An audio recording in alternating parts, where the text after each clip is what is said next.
I request all the participants to welcome the ambassador. Thank you for your participation to an event on India-Japan digital partnership focusing on artificial intelligence today. To begin this event, we will show you a video on India AI mission. Please see the screen. The expanse of space, humanity has always dared to dream, to explore, and to map the uncharted territories. In this constant journey of innovation, India is solidifying its position at the forefront of AI landscape, promising a future where technology drives growth, efficiency, and innovation. Notably, India leads in AI skill penetration and ranks 10th in investments in AI startups according to the Stanford AI Index 2024, underscoring both progress and areas for further development in its AI landscape. AI हमारे नए भविष्य को गढ़ने का सबसे बड़ा आधार बन रही है. With a vision of making AI in India and making AI work for India, the Ministry of Electronics and IT envisioned the India AI mission to catalyze technological advancements and large-scale socio-economic transformation in the country. To achieve this vision, India AI mission focuses on these 7 key pillars. India AI compute capacity for highly scalable AI compute infrastructure built through public-private partnership. India AI Innovation Centers for development of indigenous foundation models. India AI Datasets platform for streamlined access to quality datasets. India AI application development for the development of impactful and population-scale AI applications. India AI Future Skills for setting up data and AI labs to promote AI courses in India and encourage upskilling and AI learning. India AI Startup Financing for funding and supporting deep tech AI startups across the startup lifecycle. Safe and trusted AI that ensures responsible AI development. These efforts will drive transformative changes across sectors like healthcare, agriculture, education, governance and fraud detection, transportation and road safety. Together, let's harness the power of AI to drive innovation, inclusion and impactful growth for a Viksit Bharat.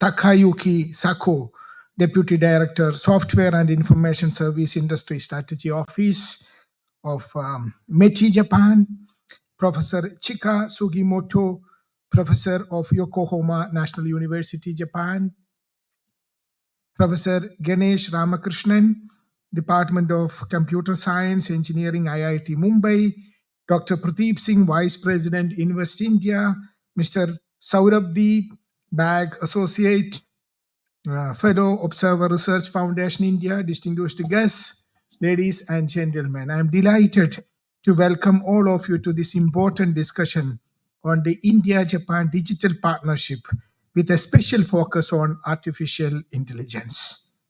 Friends, India and Japan share a long-standing partnership founded on shared values and strategic outlook.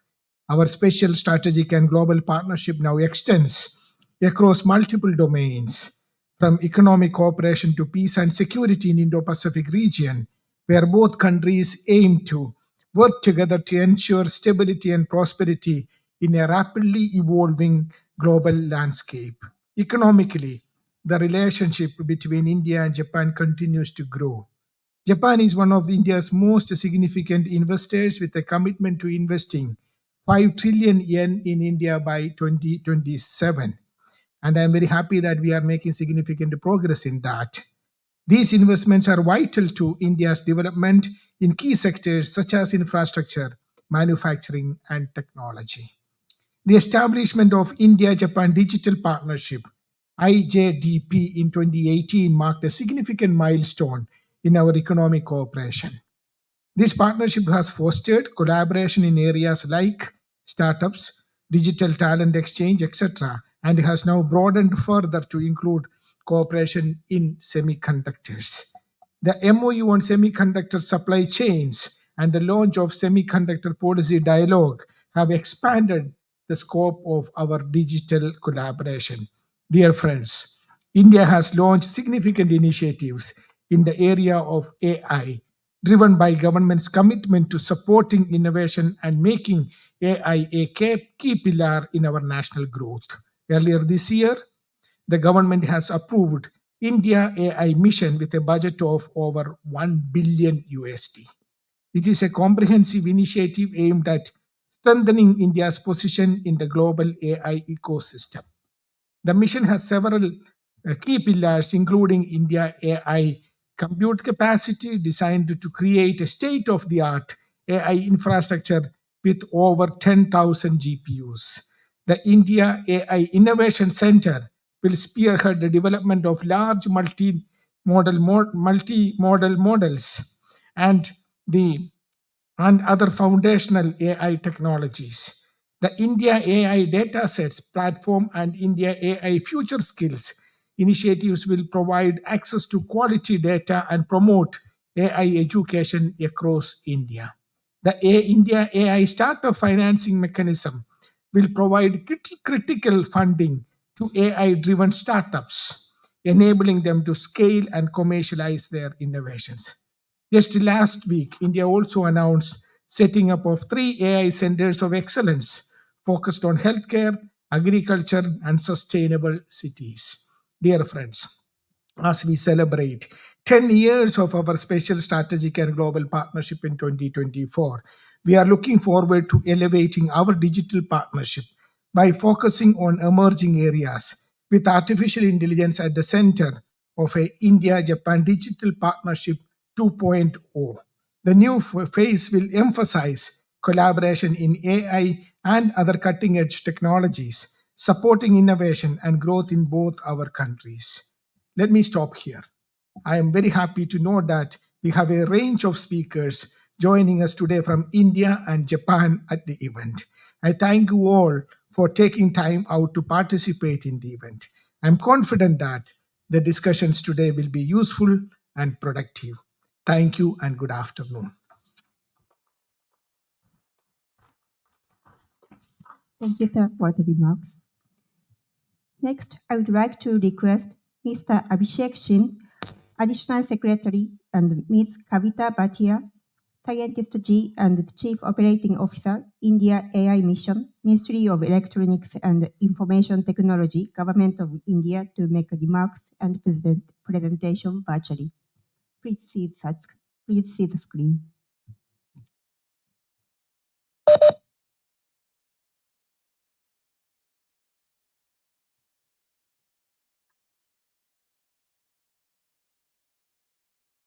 Okay, thank you.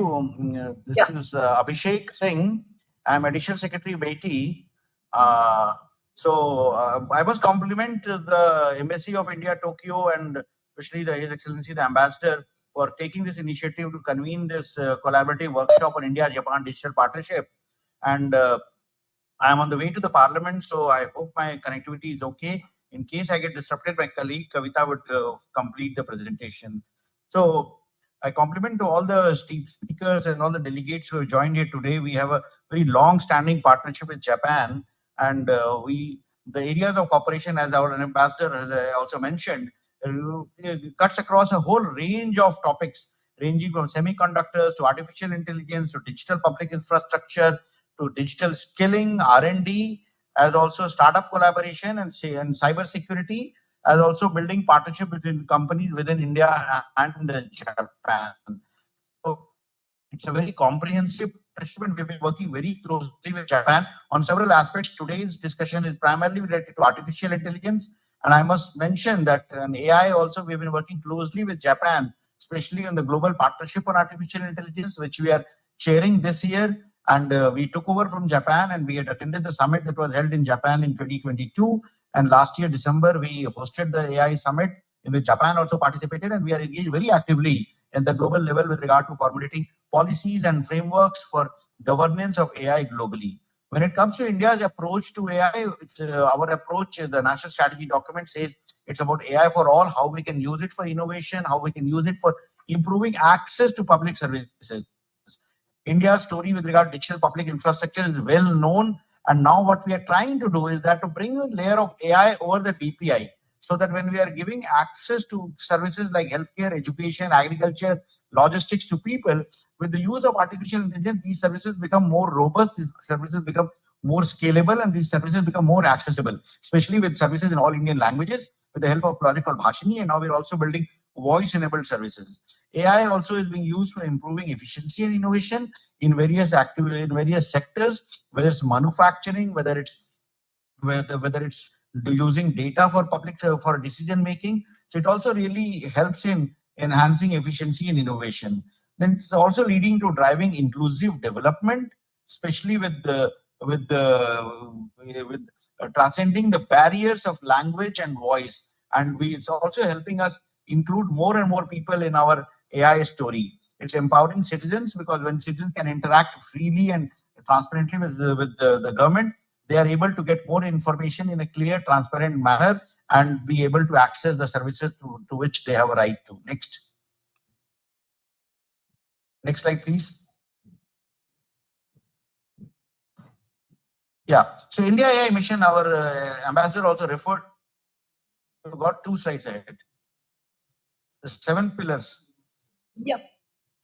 Yeah. So India AI mission, our ambassador also referred to, it's a $1.2 billion project cutting across 7 key pillars. One is, of course, as he mentioned, about setting up 10,000 compute capacity, for which we already floated the request for empanelment, and we are hoping to finalize it by the year end. And this compute will be available for our startups and for researchers and academicians and industry to build AI applications. AI Innovation Center is working on building a foundational model, an Indian foundational model trained on Indian data sets, which can help make the services that we are trying to offer through AI more contextualized with Indian data sets and Indian information. The datasets platform is a very key initiative, because ultimately whatever AI we build requires a lot of data. So datasets platform is also something which is under construction, and this platform will ensure that all the AI researchers, entrepreneurs, startups get access to the data that they are looking for. AI application development initiative also we launched, in fact, in August, and we are trying to build 25 high impact AI applications which can be scaled up and deployed across country. We had floated 14 problem statements across 5 themes of healthcare, agriculture, climate change, governance, and learning disabilities. And we have got 900 plus applications, 900 plus proposals with solutions for this. And we are currently evaluating that. And once we have done that, then these solutions will be deployed or pan-India. And many of these applications that will be developed, for example, using AI for diagnosing plant diseases or diagnosing tuberculosis, many of it will have a lot of applications across the global south, wherein countries who are also needing similar applications can also leverage that. So our DPI playbook will also be used for our AI story, and whatever we gain, whatever we build here will also be shared with the global community. The 5th pillar of the India AI mission is about skills, future skills, because India has a strong advantage when it comes to AI skilling. But in order to be able to retain that advantage, we are providing fellowships at all levels, at undergrad levels, postgrad level, and at research levels, to ensure that we retain the advantage that India has when it comes to digital skills, when it comes to AI skills. So that's again the very important focus area of the India AI mission. And then we are also working at setting up data labs in tier 2 cities in order to train youth to take up the jobs that are emerging in the AI economy, especially the jobs in the field of data science, data analyst, data annotation. These jobs are there, which they will be taking. And the sixth pillar is to provide funding support to startups who are building AI solutions. We have a very robust startup ecosystem. We have the third strongest AI startup ecosystem globally, and for providing for them to be able to scale up their solutions, there is funding provision under the program for pre-seed startups, seed startups at the seed stage, and also at the growth stage. And last but not least, the safe and trusted vertical under the India AI mission, which is working towards developing tool sets and developing toolkits and developing solutions for testing solutions for compliance to responsible AI principles. For that also, we have identified 8 solutions across the whole breadth of the technology stack, wherein we are trying to find solutions for detecting or white labeling deep fakes, identifying misinformation, detecting algorithmic bias, machine learning. The 8 solutions are currently being developed by research institutions and startups across India. And we're trying to work out with the community to finalize the global framework for AI. Next, please.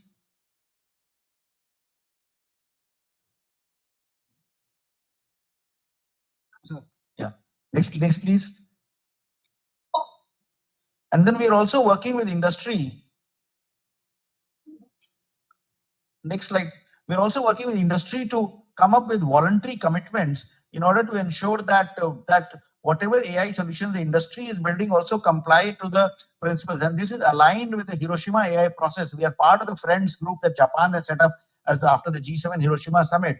And there also we are working on pillars with relate to building AI for good and for all, building resilient AI-ready societies, ensuring safe, trusted, secure AI solutions, fostering transparency, advancing provenance, authentication, and trust in AI-generated content, ensuring data protection, security, and responsible use, as also developing strong and empowered AI governance teams. So this is aligned, and we work very closely with Japan, especially on the Friends group on these initiatives.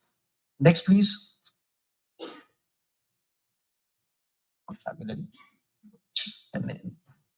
Next slide, please. Yeah.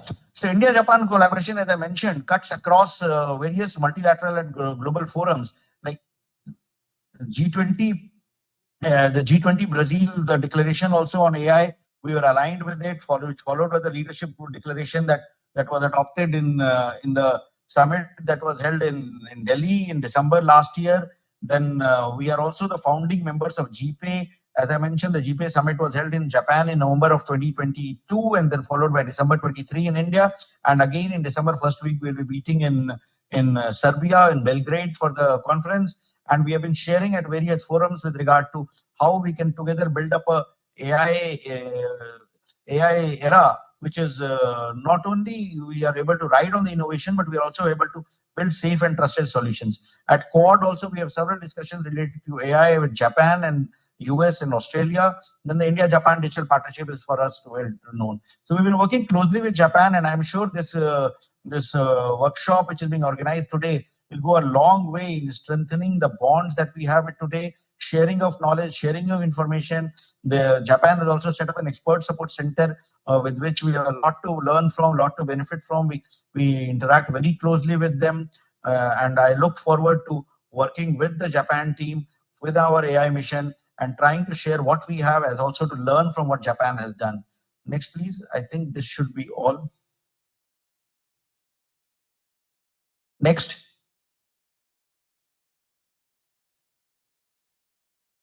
So the potential areas of collaboration which I want.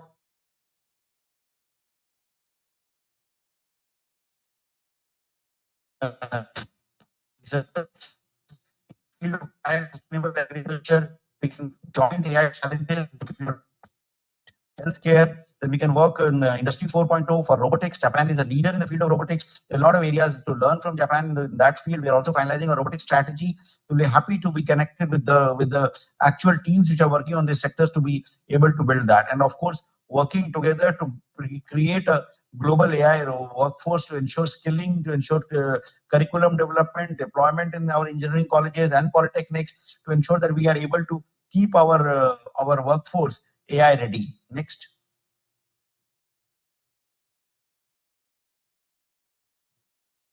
Next slide, please. Yeah, I've done. It's taking little time. It's come. Yeah. Okay, sorry. And then we are also looking at the discussion that we have had. Can we set up bilateral AI innovation hubs and startup AI incubators, which can help catalyzing the innovation ecosystem both India and Japan? Can we think of developing high performance computing infrastructure for joint R&D efforts?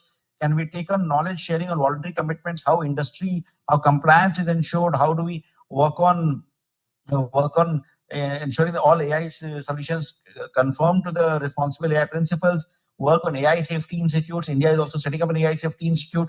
Since Japan has already set up the expert support center and they have taken some steps well ahead of time, we can learn from what Japan has done. And there's also like advancing democratization of AI, because India has been a big proponent of ensuring the benefits of AI goes to the global south. And we have been working at the G20 and GPA forum for this objective. We look forward to continuing with the Japan team for pushing forward this agenda of democratization of AI and ensuring collaborative AI for global partnerships, which is one of the themes that India had pushed as part of the GPA presidency this year. Next. So I think this is all that I wanted to share, and I'll be happy to have some questions, but there will be some disruption. I'll connect from my phone because I can't carry the laptop into the parliament. And my colleague Kavita is here, who will be happy to take questions, if any.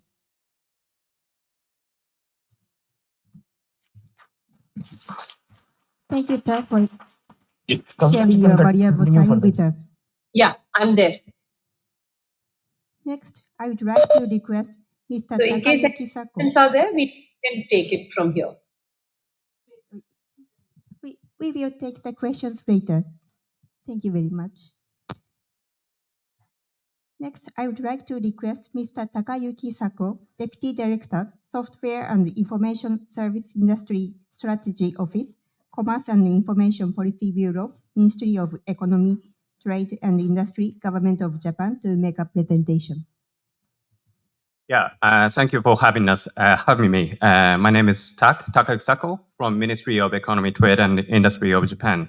At first, I want to express my gratitude to His Excellency Ambassador George and Assistant Secretary Sin, so from Ministry of Electronics and Information Technology, and also, of course, members today, distinguished participants today. And at first, also want to express our gratitude from Japanese government to the whole government of India for their global leadership in the field of AI. So India is, as Mr. Shin kindly indicated, India is taking quite huge approach, not only just in GPA, but also in other international fora, including Quad and also G20. And we are also really happy to hear that India is implementing Hiroshima AI process, which originally was launched at G7 Hiroshima summit in last May, and it's now expanding to it's expanding not only within G7 but outside the G7, and as a big friends of our as a big friend, we are more than happy to hear that India is implementing it on their soil. And and also I want to emphasize that AI is such a one of these critical and emerging technologies, and in the backdrop in just a technological hegemony, we have to steadfast cooperate together, not only in the international fora, but bilaterally. And as kindly indicated by Dr. Sin, Japan and India is closely connected with connected under just Japan-India digital partnership, and we are more than happy to expand our cooperation area to the AI as well. So while India has just skilled human resources in digital areas, Japan has also lots of AI developers who can provide tailor-made services to each industrial sector. So mobilizing this competitiveness, I think we have some areas to explore. And also we, as METI, we are also really keen to explore where we can collaborate each other. I think to explore what we can do, I want to explain what METI is doing in the field of AI. So next slide, please. So as a sorry, but as a boring bureaucrat, I want to explain at first this organizational chart within our government. So, at the head, we have this AI Strategy Council, which consists of 8 members from academia, civil societies, and industries. And under that, we have this Council for Science, Technology, and Innovation, short we call CHESTI, so which is a bureaucratic control tower within a Japanese government. And under that, Ministry of Economy, Trade, and Industry, and our interagency colleagues, especially colleagues from Ministry of Internal Affairs and Communication, are quite active in the field of AI. And as is often the case with other countries, including India, we are tackling with just AI issues in an interagency manner. So next slide, please. Actually, we have we have published our AI priorities in last year as a tentative summary of AI issues, and the basic concept is quite simple, but it says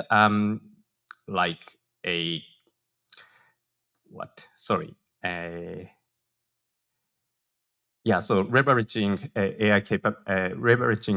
AI capability to mobilize our society while bearing risks caused by AI in mind. So under this basic concept, we have 3 pillars of policies. So one is how we respond to AI risks, and the second is a promotion of AI use, and the third is a investment in AI R&D. And especially within those 3 pillars, as industry's POC to government, but also the government's POC to industries, METI is quite active in 2 pillars. So meaning response to AI risks and also investment in AI R&D. And I think it's to explore what we can collaborate, where we can collaborate, it's better to focus on investment fields. So please go to the next page.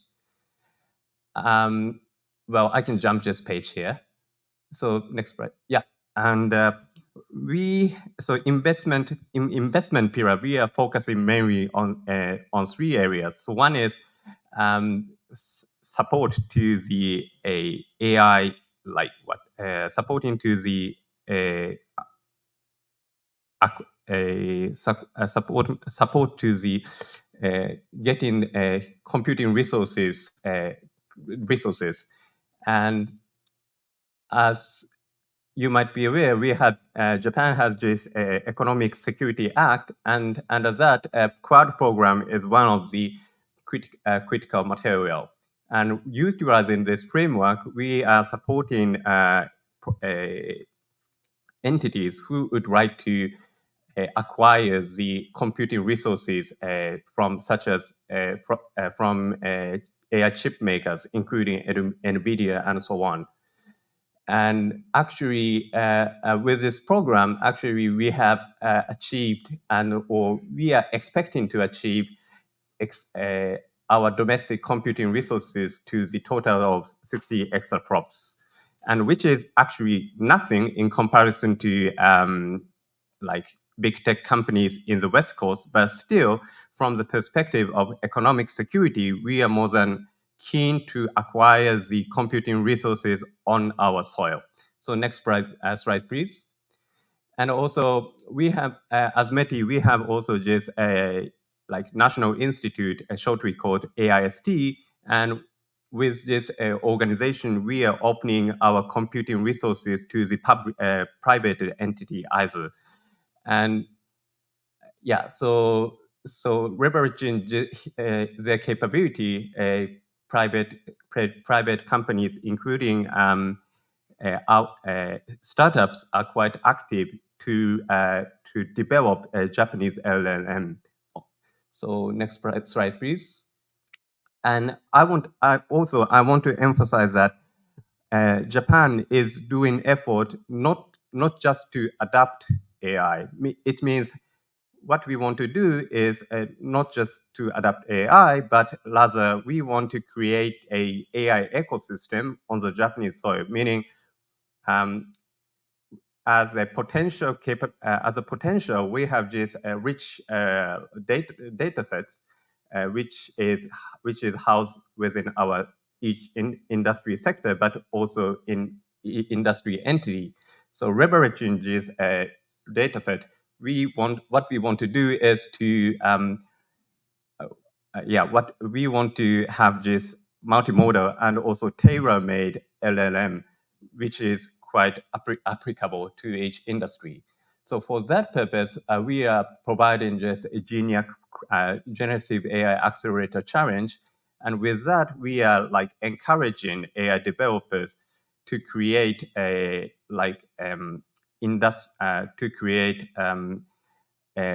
model on their own, but also create a specific end-use purpose AI models as well.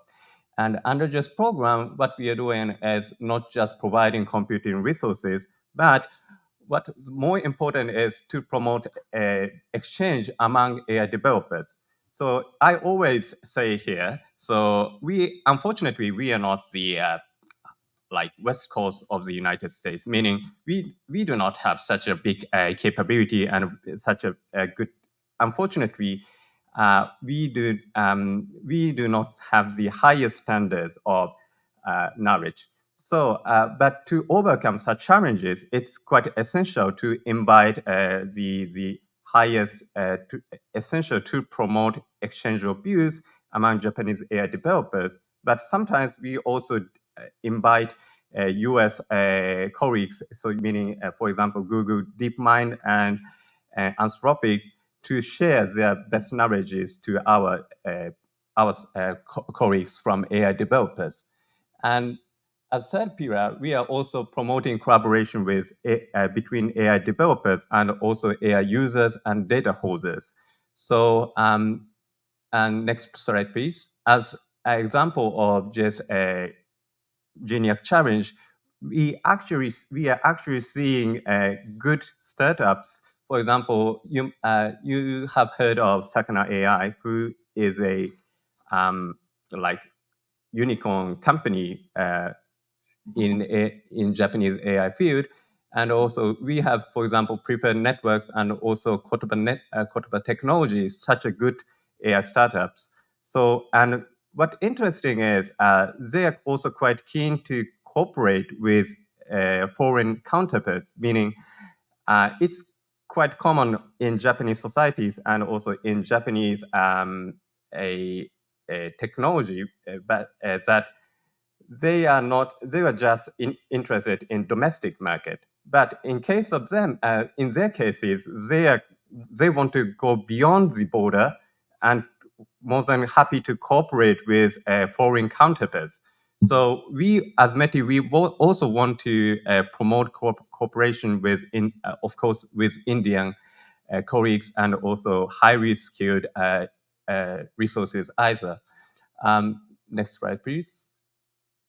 Yeah, Well, I think we can also talk about Hiroshima AI process and other AI governance kind of things, but I don't say it's boring. I would say it's boring, so I stop here. But I'm happy to have your questions and comments from you. And I want to see a very fruitful discussion today and expect your active participation. Thank you very much.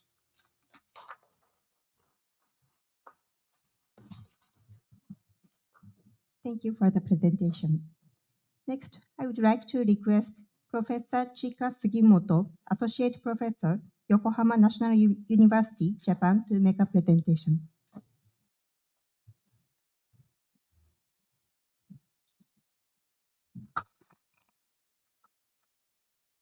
Good afternoon, everyone. I'm Chika Sugimoto from Yokohama National University. It's great my pleasure to take this opportunity of delivering a talk today. Next slide, please.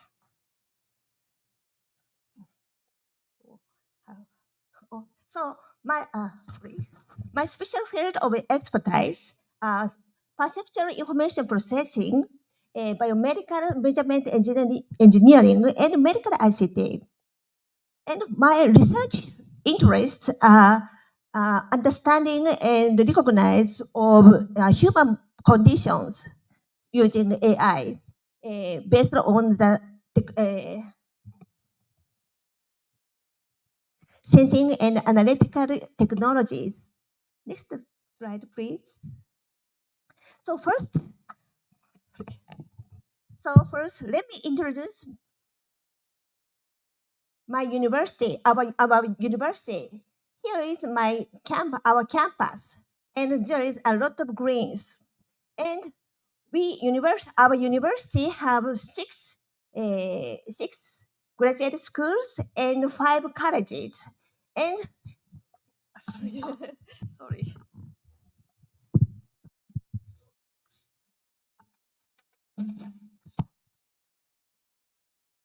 So many studies using AI have been mainly conducted in graduate school of engineering science and graduate school of environment and information sciences. Next slide, please. And we have promoted advanced research based on AI technologies in Research Center for Artificial Intelligence. We call KYOTEN. And next slide, please. A lot of human-related data can be obtained with various modalities such as images, text, sounds, and time series data. So I have studied human sensing and analysis technologies based on my expertise of human informatics and measurement engineering. And I have built human evaluation models applying advanced AI technologies to these kind of multimodal data. Next slide, please. And we are interested in evaluating the conditions of our body functions. There are growing concerns about the increased number of the elderly with frailty, accompanying the aging of the population. In addition, lacking personnel for nursing. So early diagnosis and treatment is very important. AI and computer-aided systems have been needed for the early diagnosis of diseases and support for daily rehabilitations. Next slide, please. And medical AI applications have many advantages, improving diagnosis accuracy, preventing medical errors, reducing the burden on medical staffs and medical costs, improving operation efficiency, and correcting regional disparities. There are 6 priority areas of medical AI applications in health and medical care field. genomic medicine, image diagnosis support, diagnosis and treatment support, drug development, nursing care and dementia, and surgical support. AI is being currently used in various areas of medicine, like analysis of medical record using natural language processing technology, AI embedded medical instruments, and online diagnosis, etc. And in Japan, additional fee for diagnostic imaging assistance using AI is covered by insurance. So AI is being currently particularly utilized for image diagnosis. Next, please. And clinically, radiologists read medical images and write reports for image diagnosis. Due to the increased number of the medical images captured, the burden on radiologists is growing numerous. And AI can be applied for medical image analysis, such as detection, segmentation, and identification. And advanced technologies of deep learning and generative AI are very useful for developing these systems.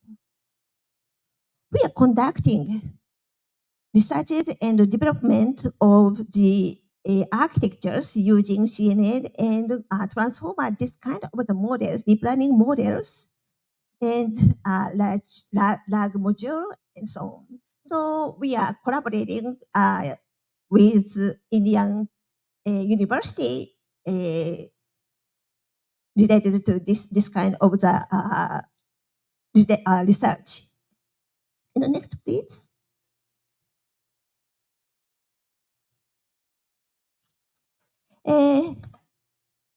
To evaluate human body functions such as chewing and swallowing, respiratory and gait, we have developed the method using simple, non-invasive, and non-contact measurement. Next, please. So for evaluating musculatory function, we got RGBD data, and it lacked the important features like this. After counting the number of the chewing and estimating the characteristic of food ingested, musculatory ability is evaluated based on the information obtained from musculatory movement paths, musculatory muscle, and time series images.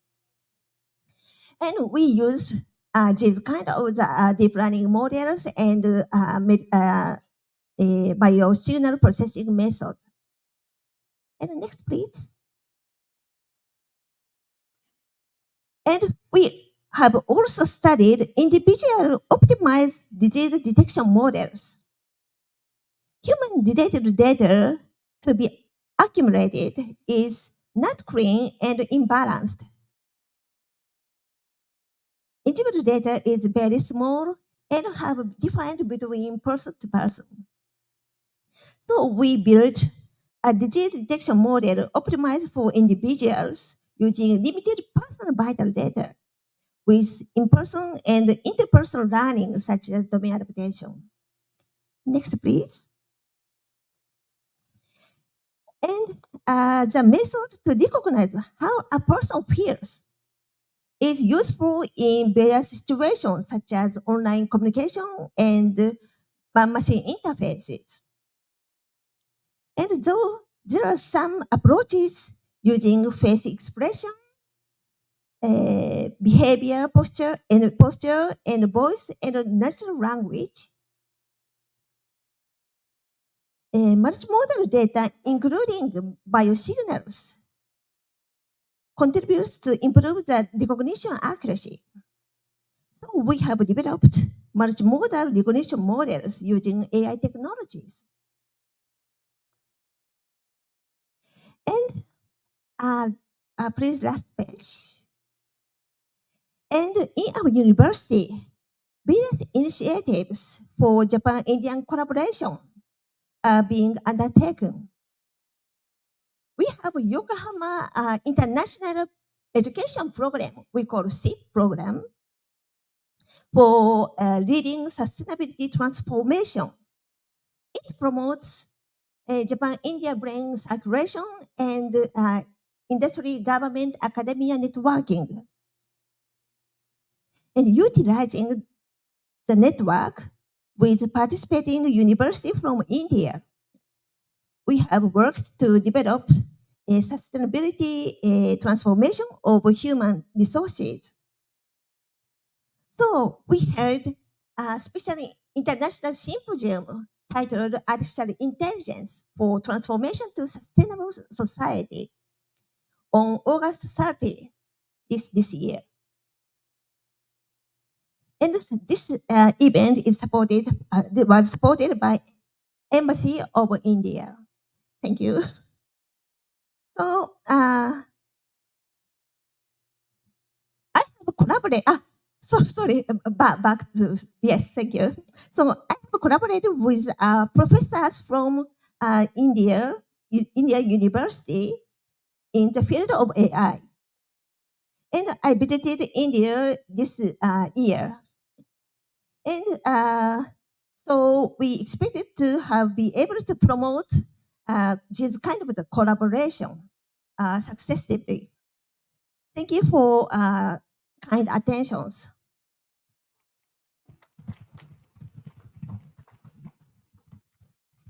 Thank you for the presentation. Next, I would like to request Dr. Preet Deep Singh, Vice President, Invest India, to make a presentation virtually.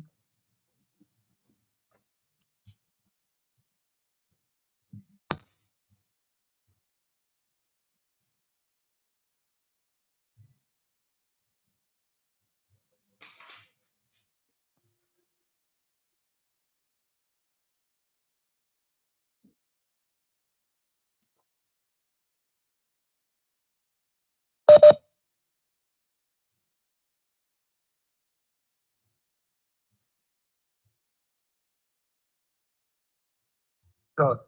Let me just share my presentation. So, konnichiwa, watashi namae wa Preet. My colleagues have covered a fair bit of what AI is.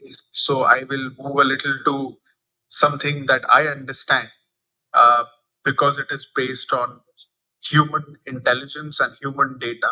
It suffers from our own shortcomings. And I thought we should go over the risks also and then talk about a few positives. While it is biased and we sometimes do not understand how it is making those decisions, there is also a risk of a greater north-south divide. There are security concerns and there is an environmental angle to this entire bit. Now, why I'm bringing up risks is because each of these is an opportunity for businesses to come in and solve for this. Can we indulge in rapid reskilling? Can we support better environmental practices to support AI data centers? Can we make explainable AI? Can we ensure that the north-south divide does not go deeper? Can we ensure that the fruits of AI actually reach out to more and more of our peers who are from less fortunate jurisdictions? There is the India AI mission that was talked about. If you see, a lot of these are actually to harness most of the development possibility that regards AI. This is something I was really in.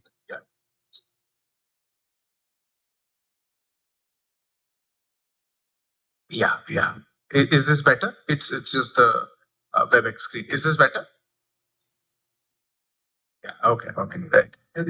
So this was a graph I had come across. So this is the ChatGPT 4 accuracy across languages.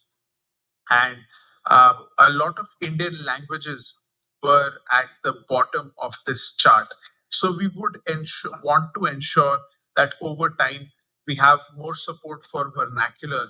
India has 22 official languages, 700 dialects, and many, many more uh, languages that we use that are not written, right? So over time, we need to ensure that our AI moves in that direction. That is another opportunity for collaboration. While the current capabilities that I understand for generative AI specifically span a very wide gamut, I think there is space for depth in each of those. We are yet to see a good music generation tool that works for Hindi music. It works wonderfully in English music. For a lot of visuals, I think we still have to fix the way the words are represented. Some of the models like Runway have made progress, but there is still some way to go in that.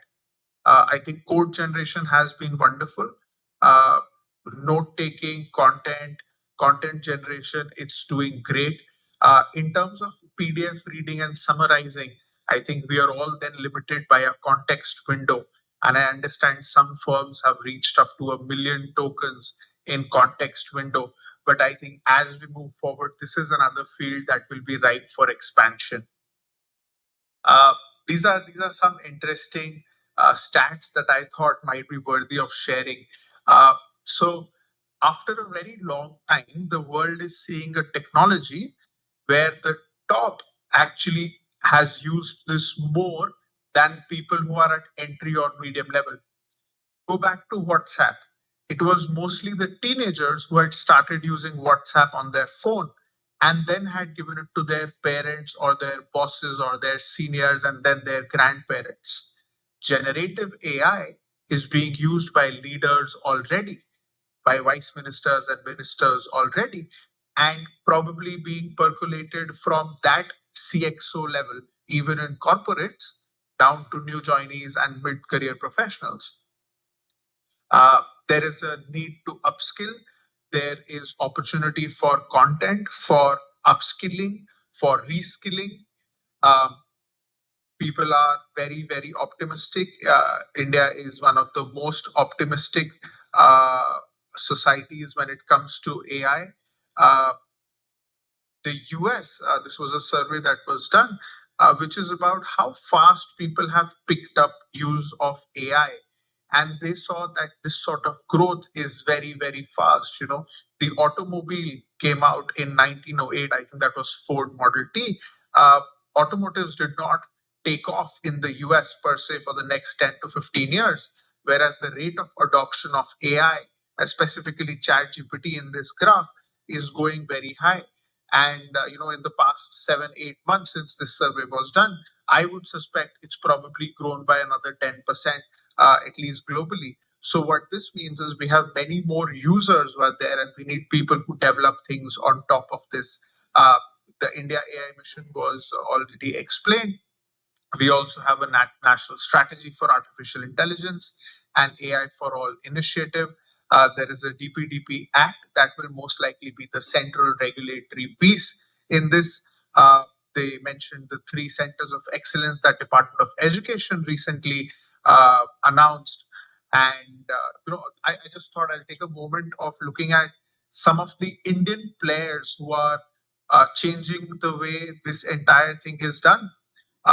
So one of the things is Indian languages, one of the things is use cases, and the other is how can we democratize the ability to use these AI models for better citizen service delivery. So we've deployed some pilots in districts, in small regions, where you can just send a voice note for your problem and it goes on to a dashboard and it can be effectively monitored. Right?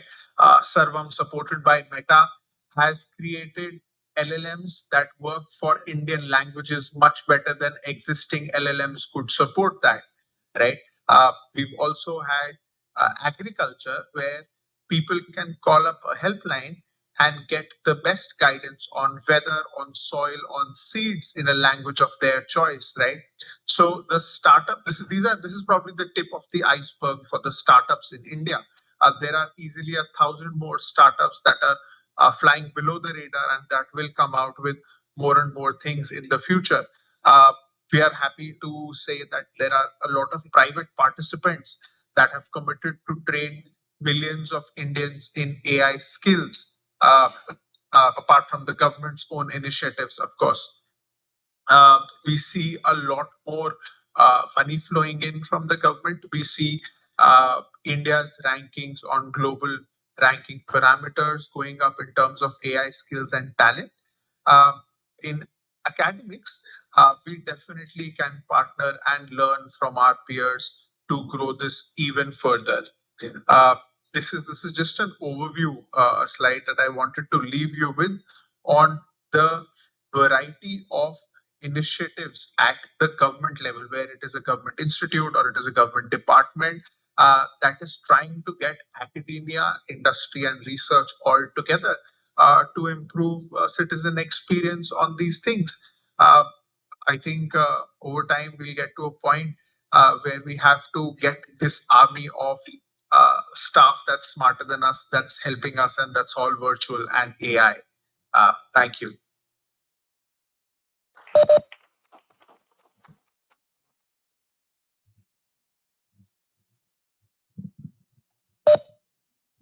Thank you, sir, for the presentation.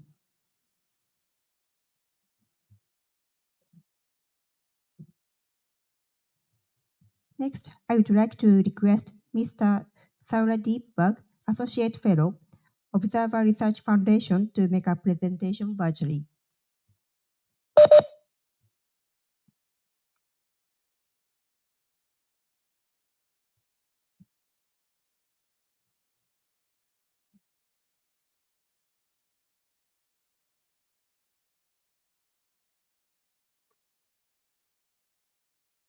Hi, good afternoon, good morning, wherever you are.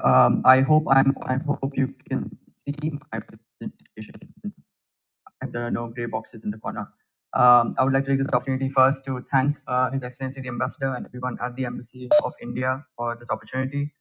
I would also like to say hello to all the speakers at this event, Mrs. Bhatia, Mr. Sako, Professor Sugimoto, Dr. Singh, and I think the esteemed guest who's speaking after me, Professor Ramkrishnan. It was so much to learn from these presentations, so I'm grateful for this opportunity. What I'm going to talk about today is the use of AI in AML. AML is anti-money laundering. So this is based on a policy brief, a research paper that I wrote, and a roundtable discussion that we have had very recently. In the interest of time, I will skip through some of the slides, but I will try to cover all the important bits of information here. So it will be structured as follows. We will try to introduce the problem, which is the scale and complexity of financial crime, followed by the limitations and challenges in our traditional approaches. And then we will try to arrive at a solution, which AI can perhaps provide. Now, to understand the problem, first we need to understand the scale of money laundering. So the UNODC, which is the United Nations Office on Drugs and Crime, estimates that about 2 to 5% of global GDP, which is equivalent to about $105 trillion, is laundered annually. And a significant, in the case of India, I think last year about 50,000 bank accounts were part of the scheme, which related to a Paytm Payments Bank, which were found to be not compliant with certain KYC rules. So AML, money laundering is a very obvious problem, is a problem that most countries around the world are facing. Having said that, that doesn't mean countries are turning a blind eye to it. There are regulations and frameworks in place, both in India, Japan, and many countries around the world. Europe, for instance, the EU has very stringent frameworks for this. Some may even say that Europe tends to over-regulate in this space. Perhaps there's some sort of Brussels effect taking place here as well, where the EU over-regulates in a certain area and the world sort of follows suit a few years later. Anyway, The EU's action plan is based on 6 key pillars that broadly cover. I'll go back to my notes here. To ensure effective implementation of existing AML frameworks, establishing a single EU rulebook, bringing about EU-level AML CFT supervision, and strengthening the international dimension of the EU AML frameworks. Now, the question we're trying to ask is: are legislative measures and institutional frameworks combating money laundering effectively? Now, there may be many moving parts here, but this presentation focuses on 2 key problems that we have identified. The first being inefficiency, which is the problem of false positives in AML frameworks in detecting illicit transactions, and second being the rise of compliance costs. So first we look at optimization. Now AML processes are becoming increasingly complex. They're becoming very, very expensive. Banks are facing a formidable challenge, in balancing regulatory adherence with their business operations. And one consequence of that is relying on a large number of compliance officers that are going through all transactions, monitoring illicit activity, if there is any. Also, there's an elevation in costs as well, because banks are now starting to rely on red tech companies. I think the esteemed gentleman at the who spoke before me showed that India has several startups that are working in this space, and there are several AI startups that are already working in the red tech space that our banks are using more and more. But this is obviously leading to more costs. Inefficiency, like I mentioned, is another problem. Like I said at the start of this presentation, about 0.1 to 0.2% of global GDP is laundered globally, which is a huge amount. The CFTC chairman, Christopher Giancarlo, has already criticized the inefficiency of many AML policies. In fact, the FATF has also criticized many frameworks and governments for simply following a process that is just simply ticking boxes and not taking a very proactive effort and stance for countering anti-money laundering. And third, and this may seem a bit obvious to some people, it is due to the clandestine nature of money laundering, it becomes very difficult to put a number to the amount that is being laundered annually. So as we can see, these are some of the problems that we have, and we're trying to ask if AI can be a solution. Now, off the top of my head, yes, it can be. AI has the ability to analyze vast amounts of data, make reasonably accurate predictions. Machine learning algorithms can look at historical data and identify patterns, especially when it comes to suspicious activities from suspicious accounts all over the world. It also has the potential to streamline compliance processes, reduce costs, and we will see how well governments and central banks can use the private sector and the startup ecosystem as a sandbox for testing out these ideas and then implementing these solutions. Again, this slide briefly shows how India has already identified AI as a potential solution. In fact, the Financial Intelligence Unit's FinNet 2.0 has already integrated several AI and ML components into their compliance monitoring processes. Solutions I was talking about, one noteworthy solution is actually by the HSBC Bank, which teamed up with Google to create its own AML AI. Now, they ran this experiment for over a year, and after the year, they found out that the results are actually quite impressive. This AML AI identified 2 to 4 times more suspicious activities than their traditional approach, whereas they also reduced false positives by 60%. Now, these are very impressive results, albeit they ran this experiment for only 1 year, but we see tremendous potential of AI in AML from these experiments. It's not just HSBC that has experimented with this. For instance, Oracle and Standard Chartered have also used AI for hypothesis testing as a way to understand how financial criminals can act in different circumstances, simulating different types of money laundering activities, which helps them keep an eye on new developments. They also worked with a startup that helps them optimize and process data much faster, potentially reducing costs and increasing efficiency. There are some AI is not if you've used AI tools in your day-to-day activities, you will know that sometimes there are some problems with it. For instance, in the case of AML and financial transactions, the black box problem can be pretty problematic if you don't understand how the algorithm is making these decisions, especially when it comes to money, especially when it comes to monetary policy.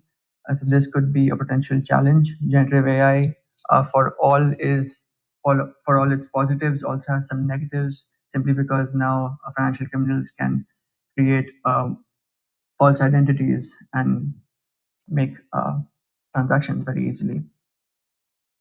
I'd like to end by saying that many things are happening in the AI space, as you might have guessed from all the PPTs before me.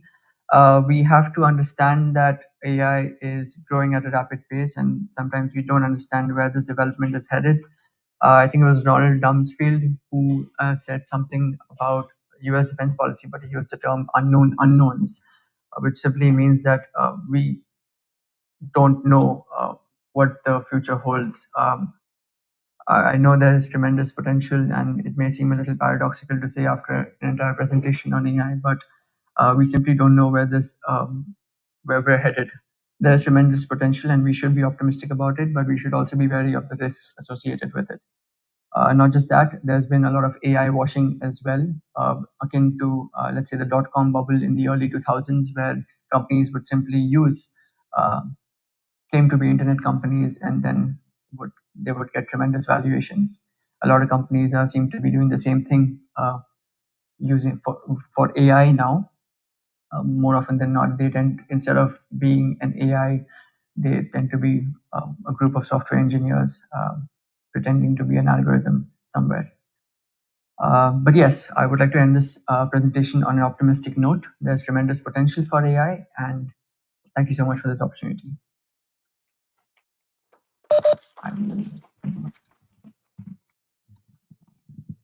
Thank you, sir, for the presentation. Next, I would like to request Professor Ganesh Ramkrishnan, Department of Commerce Science and Engineering, Indian Institute of Technology, Mumbai, to make a presentation virtually.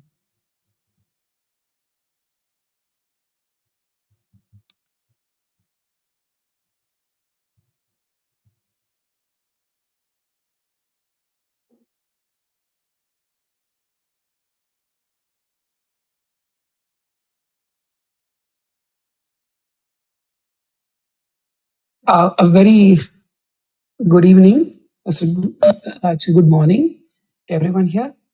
Are the slides visible? Can you hear me? Thank you. So I'm Ganesh Ramakrishnan. I'm going to present the large language model landscape and the scope for India-Japan collaboration, foraying from foundational work we are doing through this BharatJan initiative, which is the first government-funded foundational model initiative in the world. Now, let's motivate, right? Why would we want to do India-centric or language-centric, context-centric large language model? If you look at the entire life cycle, the stages of developing the large language models, you often start with a combination of proprietary and public data, find duplicates, do a lot of sanitization, and then go through a elaborate pre-training architecture, which is based on the latest attention mechanism coming from the transformer architecture, But this is basically like training a child to memorize. What you want to do is the child should also go and interact with the world out there and be able to interact with the world in conversational style, in problem solving, and that's the right hand side, the instruction fine tuning. So if you look at the LLM evolution tree, yes.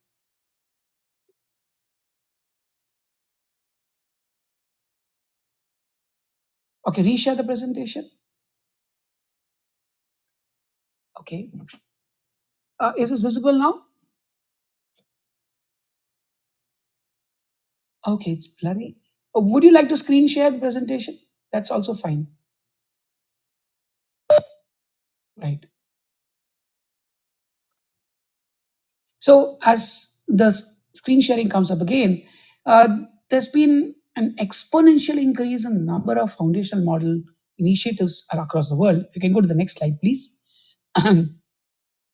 However, as we look at the evolution tree, specifically in 2023, we find that language representation, culture representation is still very lopsided.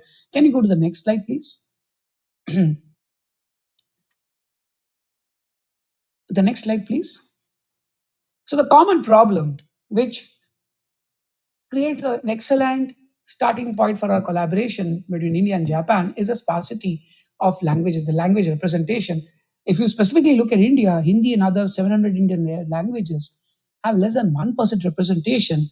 And cumulatively, across all the other languages, you put them on one side of the balance, it's just 47.2%, vis-a-vis English, which is 51.7%. Right? Now, is this just a language problem?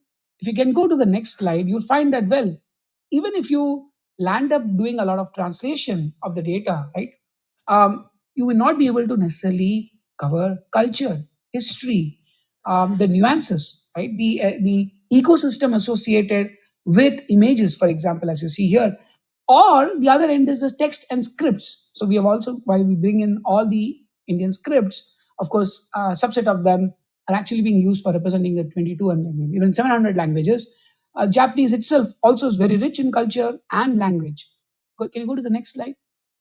So this need for inclusivity in all aspects of language has also fueled our initiatives for India-centric large language models, so that we can guarantee access to services, leverage AI to solve India's daily challenges, and bring an interesting example, an exemplar of a scale-out model rather than a scale-up model. If you look at the chat GPTs of the world, they're scaling up, they're trying to cater to multiple verticals. If you go to the next slide, the contrast here is in a scale-out model, we'll be able to very quickly customize. So introducing the world's first government-funded initiative, Bharat Gem, it was originally launched around 3 weeks back, and then we had our first foundational model release in a India Mobile Congress last week. This is funded by the Department of Science and Technology, and it envisions AI for all, leveraging public-private partnerships. This is while it has academic. This is another very important point where I think we can collaborate on models of innovation. So we have academia at the core. If you can go to the next slide, please. While we have academia anchoring the cutting edge research, we make sure that this entire work is leveraging the industrial expertise, the expertise of being able to deliver professional solutions. Can you please play the video? If you can please play the video on the previous slide.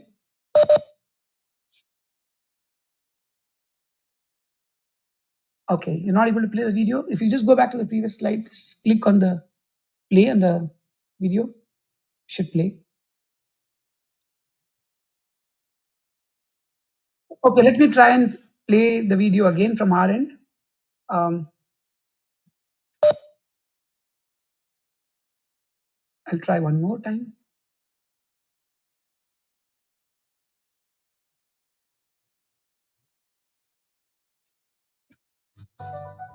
Bharat Gen एक परिवर्तनकारी ecosystem है। Bharat Gen का उद्देश्य multilingual, multimodal generative AI model तैयार करना है, जो भारत के So this video is being presented in the speech is being presented in Hindi, as you can see. A lot of the data, the entire narrative संदर्भ through generative AI. Bharat Gen एक परिवर्तनकारी ecosystem Is there a lag? Are you able to see my slides?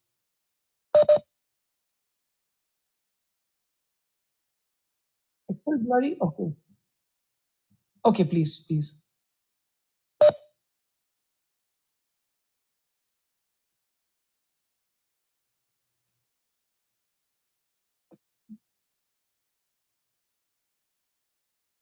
Okay, so moving on to the how are we able to pull off this in a very interesting public-private partnership? If we can go to the next slide, please. We give some glimpses into the entire process. Next slide, please. The how aspect. For example, through our tools, we are able to do very, very precise style transfer. When we say AI voice conversion, we are able to map in a few shot or even 0 shot setting with very precise accented, with very precise intonations, rendering of the voice in any target language. This we are able to also do in extremely low resource settings. That's another very important pivotal aspect of our generative AI knowledge stack, which is knowledge generation. We just don't want to necessarily ape the models in the West.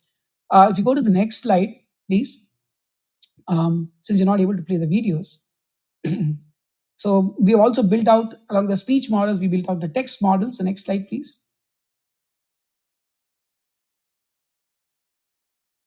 So the text models have been built again.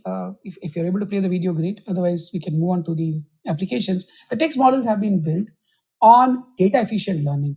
Now, the important aspect of data efficient learning is that we want to leverage the redundancy in the data to ensure that elements in the data that are actually vital for building the model are given priority. How do you do that? In a completely machine-driven manner. Right? So that forms the foundation of our text models. We can probably move on to we build a whole bunch of applications around the text and speech models, including our vision model. Can you move to the next slide, please?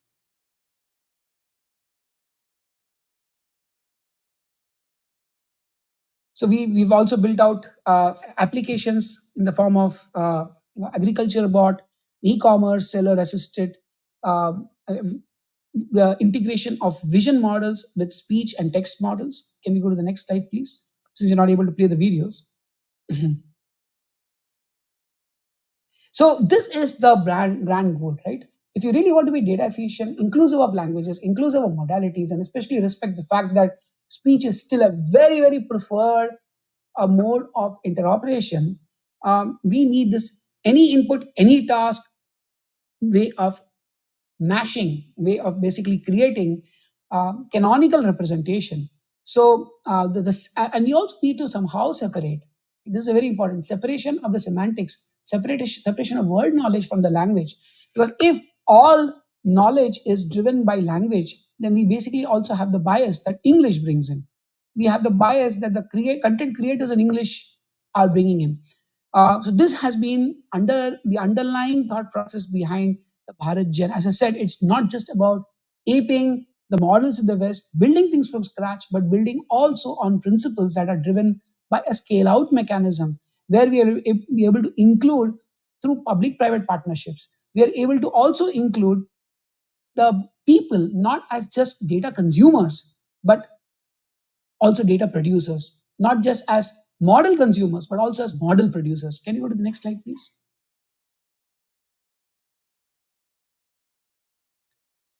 Thank you very much. So please do get in touch. We have made the QR code available. We'll be very happy to interact. And I'm sure this is just the beginning in our long journey together. Thank you.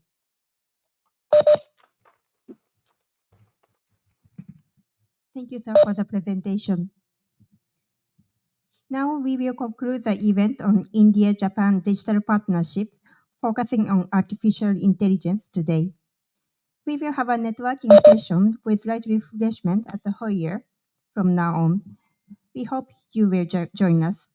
And you may exchange cards and interact each other. And if you have any questions, please ask the speakers directly during the networking session. Thank you very much for your participation today.